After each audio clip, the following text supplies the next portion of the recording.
For 342 days, Julian was a collection of fragmented observations. He was the low thrum of a bass guitar that bled through my floorboards on Tuesday nights, a sound so deep it felt like it was vibrating in my own bones. He was the silhouette in the window of apartment 4B, directly across the courtyard, a shape that leaned against the glass with a phone pressed to his ear, his shoulders broad, even in shadow.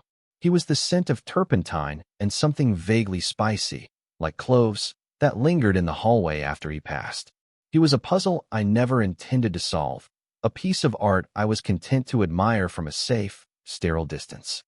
My life, by contrast, was a study in beige. I worked from home, a graphic designer tethered to a glowing screen, creating logos for companies I'd never visit and people I'd never meet. My apartment was neat, minimalist, and quiet. The silence was a companion I had cultivated over years of careful solitude, a defense mechanism against a world that always felt too loud, too fast, too demanding. I had friends, of course, but they existed in scheduled bursts, a bi-weekly brunch, a monthly movie night. They were ports in a calm sea, and I was a ship that never strayed too far from its own harbor. From this harbor, I watched Julian. I learned his rhythms without ever speaking to him beyond a cursory nod in the mailroom. He left around 10 in the morning, usually wearing a paint-splattered pair of jeans and a Henley that strained across his chest. He returned late, sometimes carrying canvases wrapped in brown paper, other times with nothing but the tired slump of his shoulders. He had visitors, but they were infrequent. A woman with fiery red hair who laughed loudly and gestured with her whole body. An older man in a suit who always looked grim. But mostly, he was alone, just as I was. Two solitary islands separated by a courtyard of manicured grass I don't think either of us had ever set foot on. My obsession, and it was an obsession, a quiet, harmless one, was rooted in this shared solitude. I projected onto his silhouette a loneliness that mirrored my own, a narrative of artistic brooding that romanticized the silence I found so suffocating in my own life. He was the protagonist of a story I was writing in my head, a man who chose his isolation, who filled it with color and music, while I was simply existing in mine. Then came the rain. It had been falling for 2 days straight, a miserable, gray sheet that blurred the edges of the city and turned the courtyard into a swamp. It was the kind of weather that amplified the silence, made the beige walls of my apartment feel like they were closing in. I was nursing my third cup of coffee, staring at a half-finished branding guide for a new line of organic dog food, when I saw it. A slip of cream-colored paper had been pushed under my door, a small rectangle breaking the monolithic expanse of my entryway. I wasn't expecting anything. My packages were left with the concierge, my bills were all paperless. I patted over in my socks, my heart giving a strange, illogical little flutter. I bent down, my fingers closing around the thick cardstock. The handwriting was bold, a masculine scrawl in black ink. Come over tonight. My balcony view is something else after the rain. J. Apt 4B. Just that. My breath hitched. J. Julian. He knew my apartment number. He had stood outside my door. The thought sent a ridiculous, hot wave of panic and exhilaration through me. It was a simple, neighborly invitation. Nothing more. It had to be. But in the quiet world I had built for myself, it felt like a tectonic shift. It was a hand reaching across the courtyard, a voice cutting through the static. For an hour, I debated. I paced my living room, the note clutched in my hand, the cardstock growing soft from the sweat of my palm. It was just a view. He was probably inviting the whole floor. Maybe it was a party. The idea of a party, of small talk and navigating a room full of strangers, was enough to make me want to slide the bolt on my door and pretend I'd never seen the note. But the note wasn't addressed to resident. It was an implied you, and he had signed it J. An initial. Intimate. My loneliness, for the first time in a long time, felt less like a comfortable blanket and more like a cage. Julian was offering a key. All I had to do was walk across the hall and turn it. At 8 o'clock, after changing my shirt 3 times and settling on a plain gray t-shirt that was neither too casual nor too formal, I stood in front of apartment 4B. My heart was a frantic drum against my ribs. I could hear the low, melodic strumming of an acoustic guitar from inside, a gentle, meandering tune. It was a sound I'd never heard from him before, The bass was for Tuesdays, apparently. This was something else. Softer. I took a deep breath, the air tasting of stale hallway carpet and his lingering scent of turpentine, and I knocked. 3 soft raps that sounded impossibly loud in the quiet corridor. The music stopped. I heard the scuff of bare feet on a wooden floor, the click of a lock. The door swung inward. And there he was. Not a silhouette, not a fragment, but a whole, solid person. Julian. He was taller than I'd thought, filling the doorway, forcing me to tilt my head back slightly. He was barefoot, wearing the same kind of paint-flecked jeans I'd seen from my window, and a soft, worn black t-shirt. His hair was a dark, unruly mess, longer on top, and his eyes. I'd never been close enough to see his eyes. They were the color of dark honey, warm and flecked with gold, and they were looking directly at me with an unnerving intensity. A faint smile played on his lips, a slow, easy curve that didn't quite reach his eyes. His gaze was too focused for a simple smile. "Hey," he said. His voice was lower than I'd imagined, a gravelly baritone that seemed to settle deep in my chest. It was the voice that matched the bass guitar, not the acoustic melody. "You made it." The note. I managed my own voice sounding thin and reedy. I felt like an idiot, holding it up slightly as if for proof. He chuckled, a low, breathy sound. "Yeah, that's what I figured." He stepped back, gesturing me inside with a wave of his hand. "Come on in. Don't mind the mess. The chaos is part of the process." I stepped over the threshold, and it felt like entering another world. If my apartment was a study in beige, his was an explosion of life. The walls were a deep charcoal gray, but they were almost completely covered by canvases. Some were finished, abstract bursts of color, moody cityscapes that looked like our view melted and reformed. Others were stark white, waiting. Canvases were stacked against a bookshelf overflowing with art books and worn paperbacks. The air was thick with the smells I'd only ever caught in passing. The sharp bite of oil paint and turpentine, grounded by the rich, dark scent of freshly brewed coffee, and that same spicy, clove-like aroma I couldn't place. It smelled like him. In the center of the room, an easel stood under a spotlight, holding a work in progress. A smear of violent crimson against a backdrop of deep indigo. It was beautiful and unsettling. The acoustic guitar I'd heard was resting on a worn leather armchair, as if it had been put down only moments before I knocked.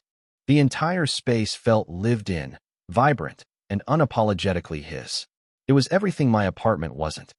"Whiskey?" he asked, already moving toward a small kitchenette tucked into an alcove. "Or I think I have some beer somewhere." "Whiskey is fine," I said, my hands shoved awkwardly into my pockets. I was an intruder in this vibrant space, a ghost from the beige apartment across the way. I watched him move. He had a fluid grace, an economy of motion that spoke of physical confidence. He pulled 2 heavy glass tumblers from a cabinet, the crystal clinking softly. His hands were large, his fingers long and stained with streaks of blue and white paint. I found myself staring at them, at the way they wrapped around the bottle, the controlled strength as he twisted the cap. He turned, a glass in each hand, and caught me staring. I snapped my gaze away, a hot blush creeping up my neck. But he didn't call me out on it. He just smiled that same slow smile, and this time, it reached his eyes, making them crinkle at the corners. The warmth in them was disarming. "Here," he said, holding a glass out to me. Our fingers brushed as I took it. His skin was warm, slightly rough. A jolt, small but unmistakable, shot up my arm. It was the first time we had ever touched. A meaningless, accidental contact that my brain immediately cataloged and filed away as monumentally significant. I was pathetic. I took a sip of the whiskey.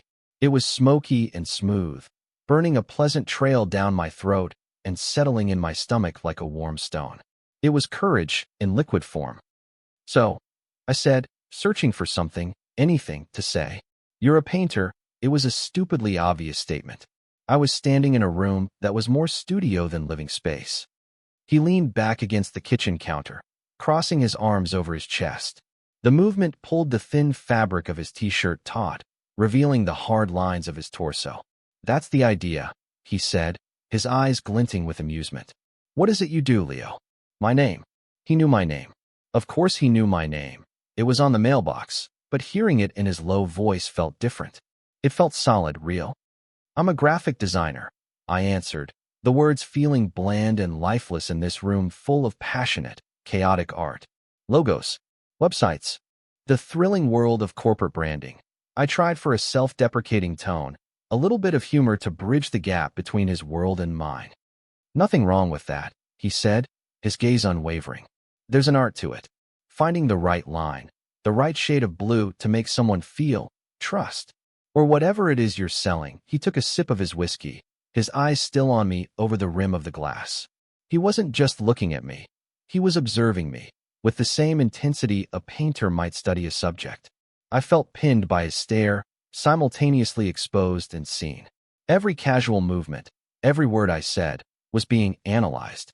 Or maybe that was just my own paranoia, my own habit of overanalysis projected onto him. I guess, I mumbled, swirling the amber liquid in my glass. The ice cubes clinked, a small, sharp sound in the otherwise quiet room. The silence stretched, but it wasn't uncomfortable. It was charged. He seemed perfectly at ease with it, with just watching me exist in his space.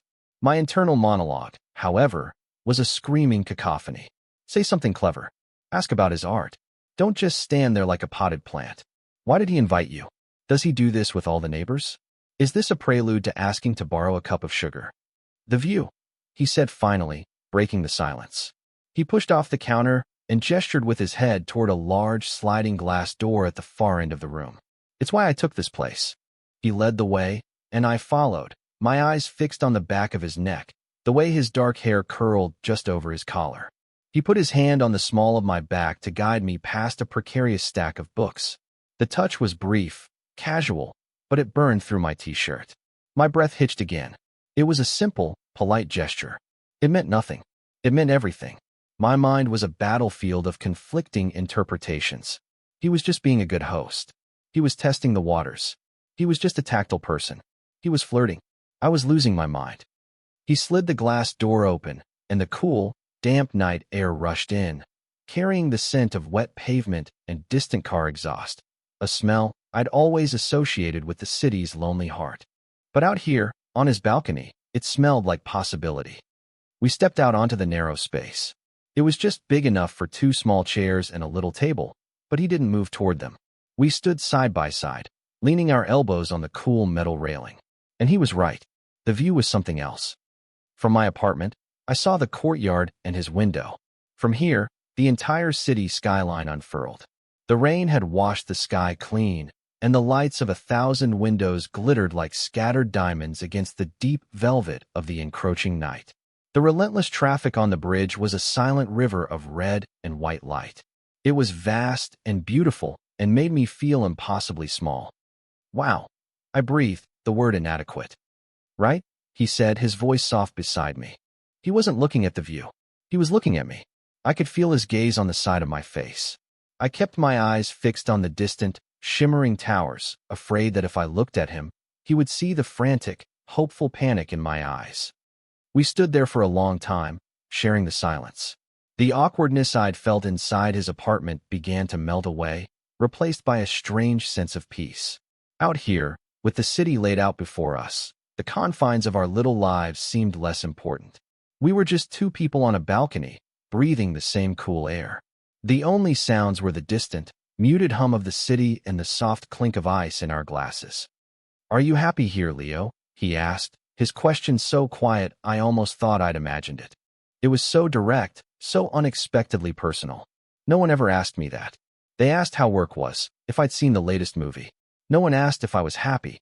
The question disarmed me. I finally turned to look at him. His face was half in shadow, the light from the living room catching the sharp line of his jaw and the gold flecks in his eyes. His expression was serious, open. He wasn't making small talk. He genuinely wanted to know. I thought about my answer. About my beige apartment, my quiet routine, my carefully curated solitude. I'm content, I said, the word tasting like a lie. It was the word I used to reassure myself, to quiet the yearning for more. For color. For the kind of chaotic, vibrant life I'd just witnessed in his apartment. He nodded slowly, as if he understood the distinction perfectly. Content, he repeated, the words sounding hollow in the night air. Content is a safe place to be. He took a long swallow of his whiskey, his throat working. I used to be content. Lived in a little town upstate. Painted landscapes. It was fine. It was easy. I was surprised by the admission. I had imagined him as a creature of the city, someone born of its energy and chaos. What changed? I asked, my curiosity overriding my usual reserve. He stared out at the skyline, a muscle working in his jaw. Easy got boring. Safe got lonely. I needed noise. I needed to see things that weren't just pretty. I needed to feel something. He turned his gaze back to me, and it was so intense it felt like a physical touch. You know what I mean? I do. The thought is a shout in my mind. I know exactly what you mean, but I couldn't say it. The vulnerability was too great. So I just nodded, a small, jerky movement. My heart was hammering against my ribs again. This was more than a neighborly chat. This was something else. He was showing me a part of himself, a crack in the confident, artistic facade. A moment of softness. He was seeing if I had cracks, too. He must have seen the answer in my eyes, because that slow smile returned, but it was different this time. It was softer, less amused, and more knowing. He leaned his back against the railing, facing me now, boxing me in against the corner of the balcony. The space suddenly felt much, much smaller. He was so close I could feel the warmth radiating from his body, could smell the whiskey on his breath mingling with the scent of his skin. "You look at me a lot, you know," he said, his voice dropping to an even lower, more intimate register. "From your window." The air rushed out of my lungs. My blood went cold, then hot. I was caught. My quiet, secret obsession was no longer a secret. My face burned with shame. I opened my mouth to deny it, to stammer out an excuse, but no words came. My mind was a blank slate of white-hot panic. He wasn't accusatory. His tone was matter-of-fact, laced with a gentle curiosity.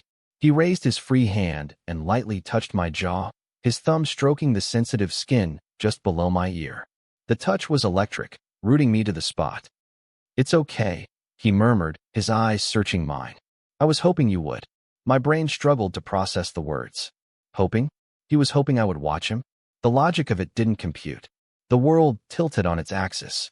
Everything I thought I knew about my one-sided, distant admiration was wrong. It hadn't been one-sided at all.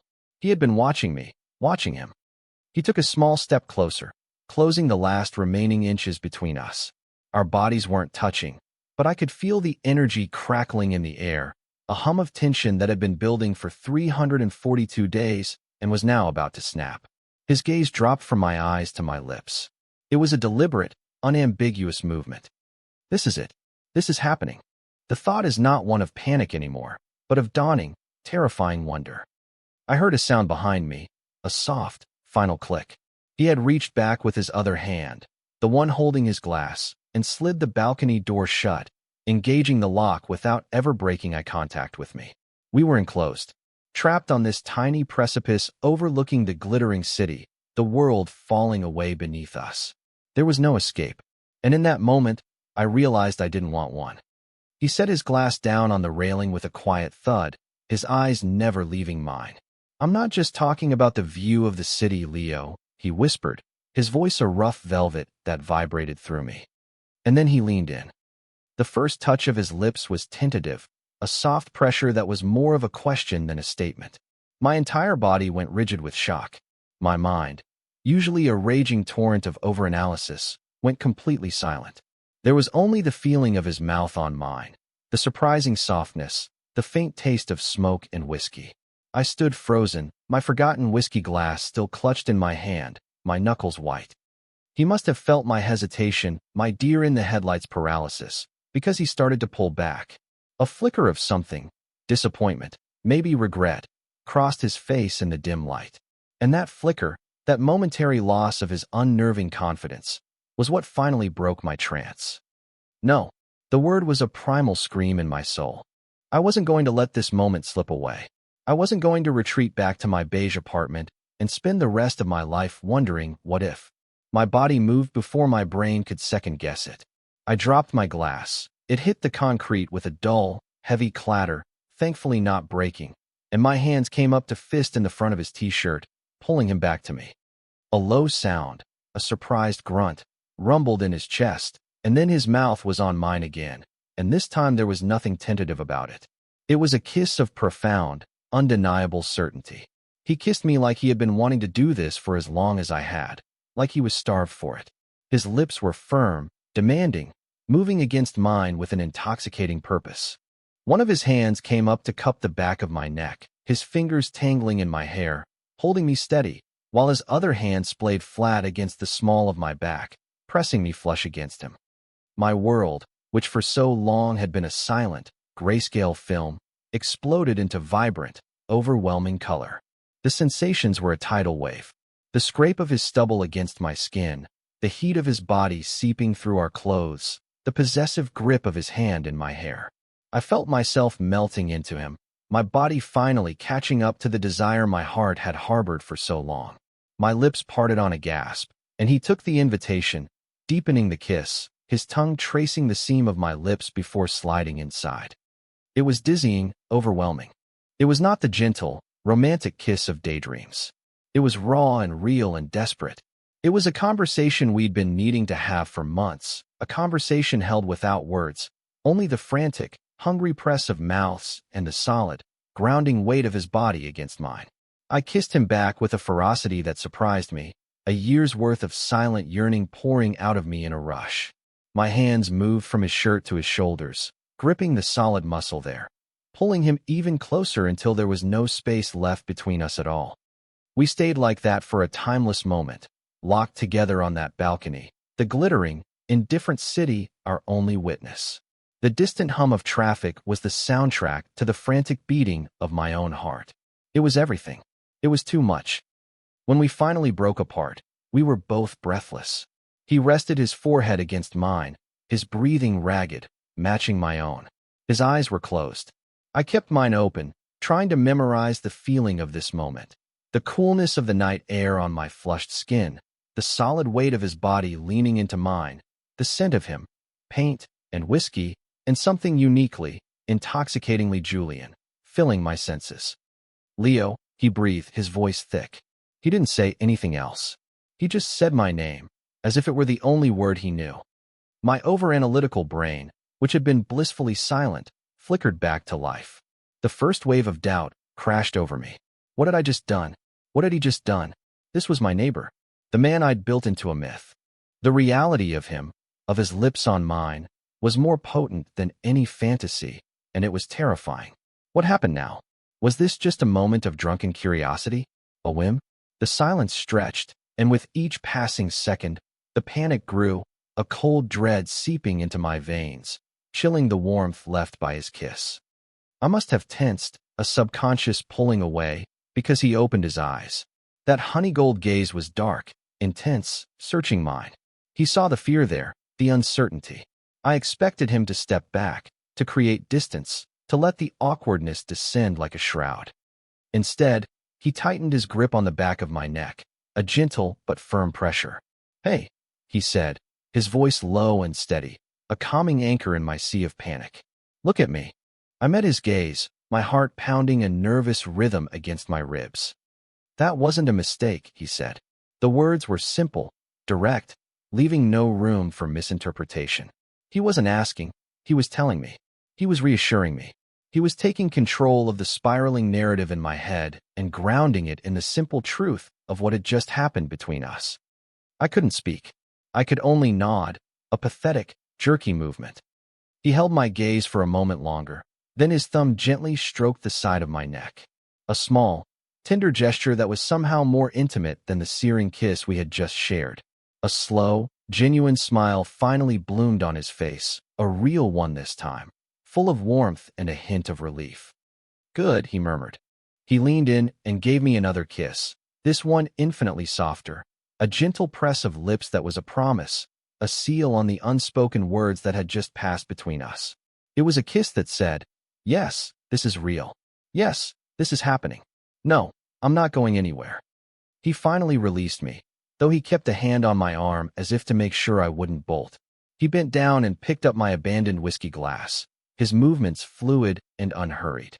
He unlocked the sliding door, the sound of the latch clicking open echoing the release of the tension in my own chest. "Come on," he said softly, his eyes holding mine. "It's getting cold." He led me back inside, back into the warm, chaotic world of his apartment. The air was thick with the scent of paint, but now it smelled less like a stranger's hobby and more like a part of him, a scent I would forever associate with the press of his lips and the feeling of his hand in my hair. He didn't let go of my arm. He led me past the canvases and the overflowing bookshelves to the worn leather armchair in the center of the room. He didn't sit in it. He guided me toward a surprisingly comfortable, if slightly lumpy, sofa that was pushed against one wall, a dark blue throw blanket tossed haphazardly over its arm. He sat down first, then tugged on my hand, pulling me down beside him. The cushion dipped with my weight, and our thighs pressed together from hip to knee. The contact was a constant, warm pressure, a silent affirmation that the distance between us had been irrevocably closed. He let go of my hand only to reach for the blue blanket, pulling it over both our laps, a gesture of casual, domestic intimacy that made my heart ache with a feeling so sharp and sweet it was almost painful. We sat in silence. The city lights from the balcony cast long shadows across the room, illuminating the half-finished painting on the easel, the violent splash of crimson now looking less unsettling and more passionate in the dim light. I should have been a wreck, my anxiety screaming at me to run, to retreat to the safety of my beige walls and analyze this night into oblivion. But sitting here, tucked under a blanket with Julian's leg pressed against mine, I felt a profound sense of calm. The storm in my head had finally passed, leaving behind a quiet, hopeful stillness. I almost didn't knock. I confessed into the quiet, the words coming out in a near whisper. It felt important that he know, that he understand the chasm I had crossed to get from my door to his. He turned his head to look at me, his expression unreadable in the shadows. "What stopped you from backing out?" "I don't know," I said honestly. I think the silence in my apartment was louder than the fear of what might happen if I came over." He was quiet for a long moment, processing that. Then, he reached out and took my hand, lacing his fingers through mine. His palm was warm and slightly calloused, his grip firm and reassuring. He brought my hand to his lap, resting our joined hands on his thigh. "My silence was getting pretty loud, too," he admitted, his voice rough with an emotion I couldn't quite name. "I've been painting you, in my head, trying to get the exact shade of blue in your eyes when the morning light hits them through your window." My breath caught in my throat. He saw me. He hadn't just seen a neighbor looking at him. He had seen the color of my eyes from across a courtyard. He had been studying me with the same intensity one had been studying him. My secret observations, my quiet pining, it had all been a silent, shared conversation. A call and response across the manicured grass. "I'm not very good at this," I said, gesturing vaguely at the space between us, at our joined hands. "At people. At starting things." "Good," he said, giving my hand a gentle squeeze. "I'm not looking for a start. This doesn't feel like a start." He shifted on the couch, turning his body more fully toward mine. "This feels like I'm finally catching up to something that's been running ahead of me for a while now." I understood that. It didn't feel new and frightening. It felt like arriving, like finding a place I didn't even know I had been searching for. The loneliness that had been my constant companion for years was beginning to feel like a distant memory, a ghost from another life. He didn't kiss me again. He didn't need to. The quiet intimacy of the moment was more profound than any kiss. He just held my hand, his thumb stroking lazy circles over my knuckles, and we sat there together on his lumpy sofa, watching the city lights flicker and fade. The low thrum I'd always felt through my floorboards wasn't just a bass guitar. It was the rhythm of his life, a life that was now, impossibly, inexplicably, intertwined with mine. I don't know how long we sat there. Time seemed to have dissolved. At some point, my head grew heavy, the adrenaline and emotion of the night finally catching up to me. My eyes fluttered closed, and my head listed sideways, coming to rest on his shoulder. I expected to jolt awake, embarrassed, but it felt natural. Right. His shoulder was solid and warm beneath my cheek. He didn't move, didn't speak. He just adjusted his arm, wrapping it around my shoulders and pulling me a little closer, tucking me into his side. I fell asleep on my neighbor's couch, lulled by the steady rise and fall of his breathing and the feeling of his fingers intertwined with mine. I didn't dream of beige walls or silent rooms. I dreamed of color, of deep charcoal gray, of violent crimson, and of warm, honey gold eyes. I dreamed of the view from the other side of the courtyard. When I woke, it was to the soft gray light of dawn filtering through the large glass door. For a disoriented moment, I didn't know where I was. The room was unfamiliar, the sense of paint and coffee alien to my senses. Then I felt the weight of the blanket, the warmth of the body next to mine, and it all came rushing back in a dizzying, heart-stopping wave. The note, the whiskey, the balcony, the kiss. Julian was still asleep, his head tilted back against the sofa cushions, his breathing deep and even. His arm was still around me, his hand resting loosely on my shoulder. Our fingers were no longer laced together, but my hand was still resting on his thigh, a testament to our last waking moment of connection. In the soft morning light, his face looked younger, the intense lines of concentration smoothed away by sleep. A lock of dark hair had fallen across his forehead, and I had the almost overwhelming urge to reach out and brush it back. I didn't. I was too afraid of breaking the spell, of waking him up and having to face the morning after reality. The night had been a dreamlike sequence of confessions and first touches, insulated from the real world by darkness and whiskey. Daylight felt harsh, exposing. The awkwardness I had managed to keep at bay was now creeping back in, a cold tide at the edges of my consciousness. What were the rules for this? Do I slip out before he wakes up? Leave a note? Pretend it never happened? The thought sent a pang of real, physical pain through my chest. I carefully, slowly, began to detangle myself from his embrace. I lifted my head from his shoulder, the movement stiff from sleeping in an awkward position. I held my breath as I shifted my weight, trying to slide off the couch without waking him. His arm, heavy with sleep, fell away from my shoulders. I was almost free, my feet nearly on the floor, when his hand shot out and caught my wrist. My heart leaped into my throat. I turned, my eyes wide. His were still closed, his expression groggy. "Don't," he mumbled, his voice thick with sleep. It was a single, slurred word, but it stopped me cold. He tugged on my wrist, not hard, but with a clear intention. I hesitated for a second, then allowed myself to be pulled back down onto the couch. I settled beside him again, my body rigid with uncertainty. He didn't let go of my wrist. He just held it, his thumb stroking the delicate skin over my pulse point. After a moment, he let out a long, slow breath and his eyes fluttered open. He looked at me, his honey gold eyes clouded with sleep, but clear with a kind of quiet intensity that was achingly familiar. He didn't smile. He just looked, as if reorienting himself, confirming that I was real, that last night wasn't just a product of his imagination. "Morning," he said, his voice a low, gravelly rasp. "Morning," I squeaked, my own voice betraying my nervousness. He finally let go of my wrist and scrubbed a hand over his face, yawning. "Coffee," he grunted, more to himself than to me.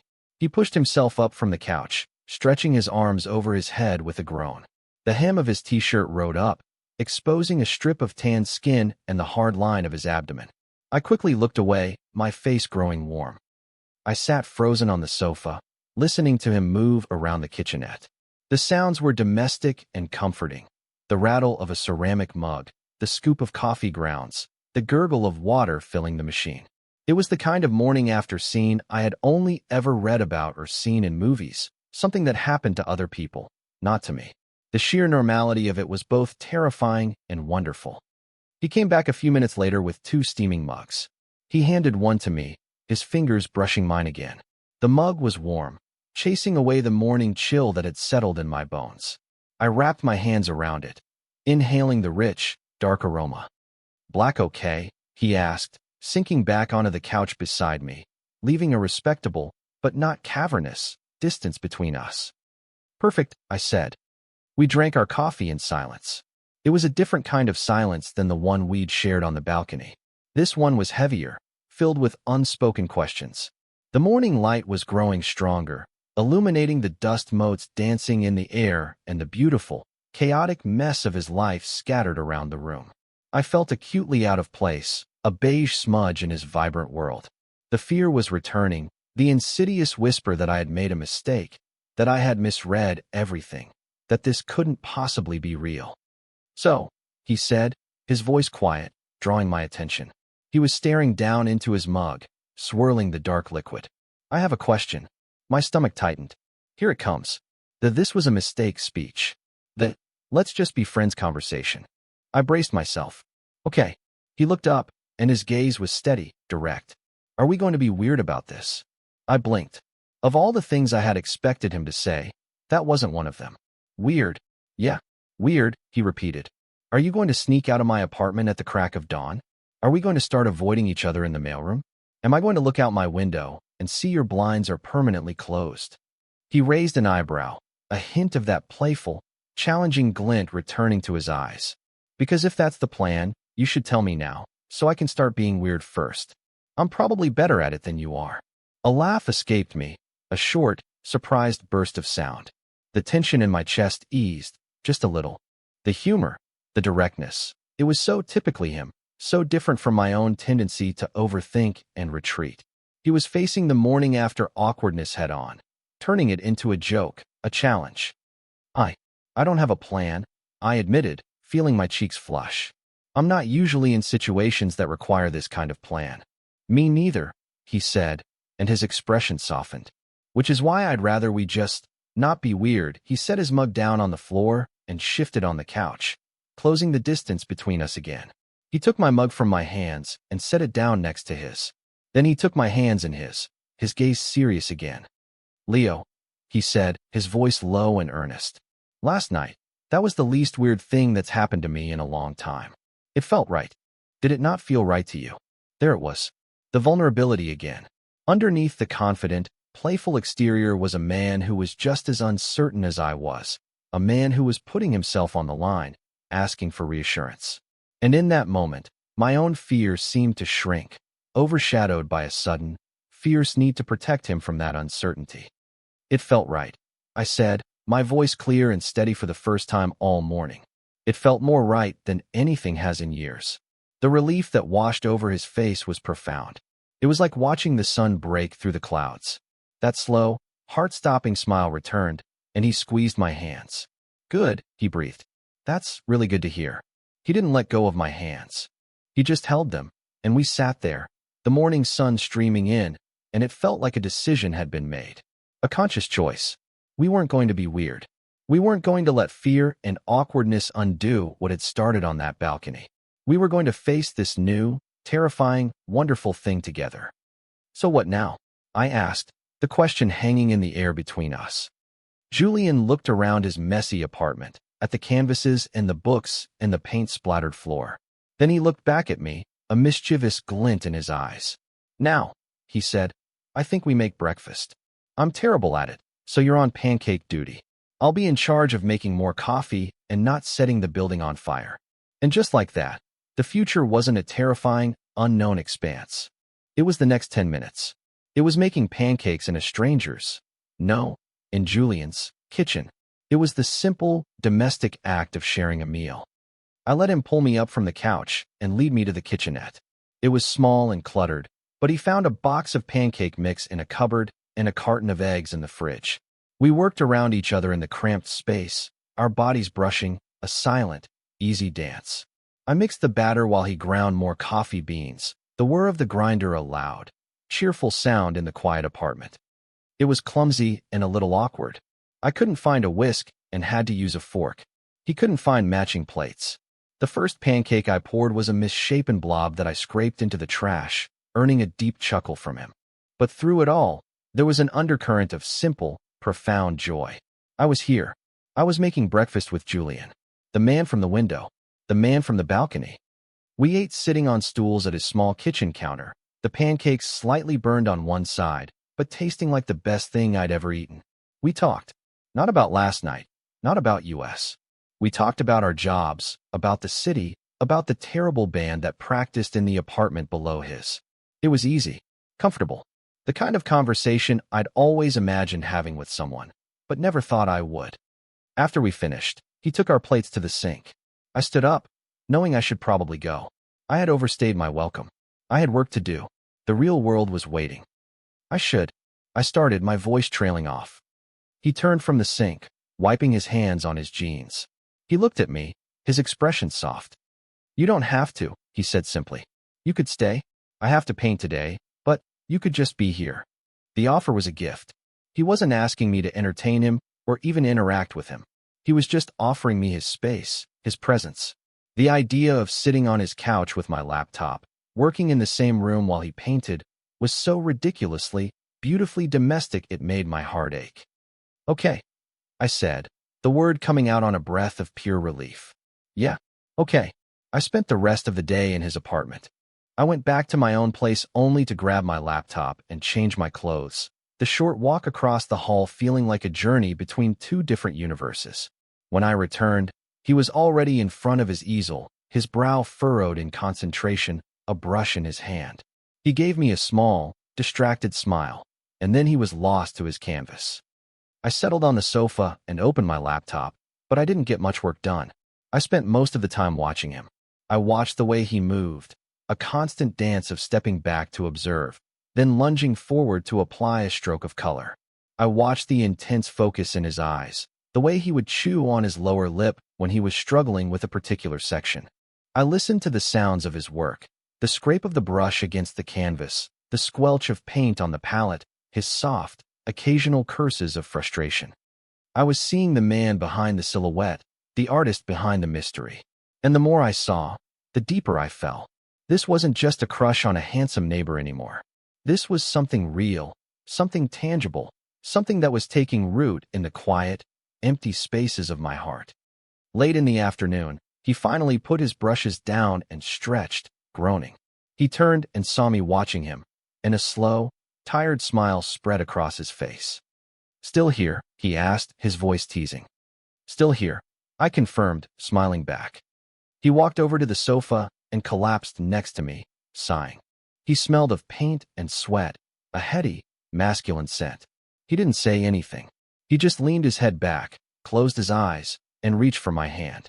I gave it to him without hesitation. We sat like that for a long time, in the comfortable, lived-in silence of his apartment, our fingers laced together. The sun began to set, casting long, golden shafts of light through the room, illuminating the chaos and turning it into something beautiful. I looked at our joined hands, at his paint-stained fingers intertwined with my clean ones. I thought about my beige apartment across the hall, so neat and orderly and silent. It wasn't home anymore. Home was no longer a place. It was this feeling, the quiet hum of another person's presence, the solid weight of their hand in mine. He had invited me over to see the view, but the view from his balcony, the glittering city skyline, was nothing compared to the view from here, from his sofa.